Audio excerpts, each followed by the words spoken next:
Salut à tous et bienvenue sur la chaîne Graines de Copeaux. Aujourd'hui, on se retrouve pour parler de la caisse à outils, mais plus particulièrement de ce que vous avez dans votre caisse à outils. Je vous présente brièvement tous les outils dans cette vidéo que j'ai décidé de diviser en 6 parties pour qu'il y ait une meilleure compréhension des outils et savoir exactement dans quelle rubrique ils se retrouvent. Donc la première partie, ce sera le traçage et les mesures. La deuxième partie, on aura tout ce qui est scie. La troisième partie, les marteaux. La quatrième, ce sera sur le façonnage, enfin les outils utilisés pour le façonnage. La cinquième partie, ce sera sur le serrage et la sixième partie sur les accessoires. Bien sûr, cette liste n'est pas exhaustive. J'ai essayé de représenter les outils qu'on utilisait le plus fréquemment dans nos ateliers. J'essaierai de faire une autre vidéo sur des outils un peu plus particuliers.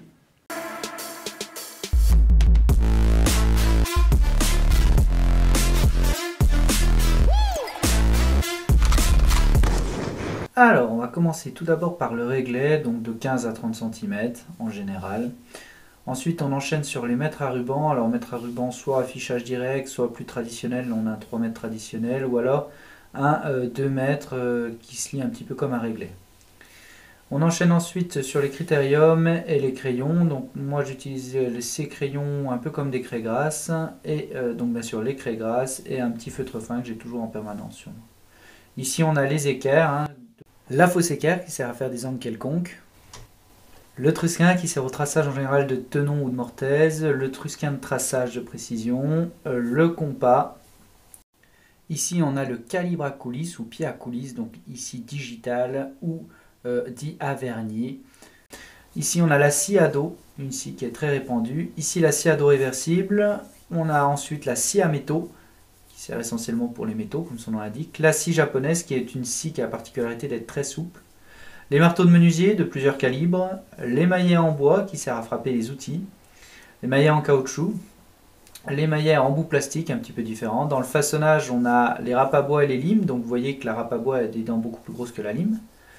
Pour les ciseaux à bois, et ben là on a de la taille de 4, 8 et 25. Donc suivant les usinages qu'on a à faire. Les fraisoirs, manuels ou non. Les forêts à bois, HS, qui ont la particularité d'avoir une petite pointe centreuse. Les forêts à métaux, comme son nom l'indique pour les métaux, HSS. Ensuite, on a les mèches plates, qui sont utilisées essentiellement pour le bois. Donc les mèches à bouchonner, qui sont utilisées pour faire des petites rondelles de bois. Et les mèches à façonner, cette fois-ci, qui sont utilisées par exemple pour faire les charnières de cuisine. Les scie cloches, on arrive sur le rabot à bois. Ensuite, on a les racloirs. Ici des serre-joints de différentes tailles. Ici on a le valet d'établi qui sert à serrer les pièces. Ici on a une presse à cadre avec des sangles. Ensuite on arrive sur les pinces à ressort, donc qui servent pour coller des baguettes de finition par exemple. Ensuite la pince multiprise, toujours dans les pinces, la pince à bec long. La pince coupante. On a la pince universelle, donc la 180 mm. La tenaille pour enlever les clous par exemple. La pince étau. Ensuite, on a le papier abrasif, un accessoire très pratique en atelier avec sa cale à poncer. Ici, on a des tournevis, donc à droite, un cruciforme, à gauche, un plat. Ensuite, vous avez le tournevis porte-embout avec ses embouts, donc on peut mettre l'embout qu'on veut dessus. Également, le porte-embout et l'embout, donc cela c'est pour la visseuse. Ensuite, toujours dans les accessoires, on a le niveau à bulle. Là, nous avons le chasse-clou à gauche, le chasse-goupille à droite. Ensuite, la clé à douille avec sa douille. La clé mix, nous arrivons à la clé à pipe, ici un burin, un pied de biche, le cutter, et enfin dans les EPI nous avons les gants de protection, les lunettes de protection et le casque anti-bruit. Voilà, j'espère que cette vidéo vous a plu. Si elle vous a plu, n'hésitez pas à vous abonner à la chaîne, à aimer la vidéo.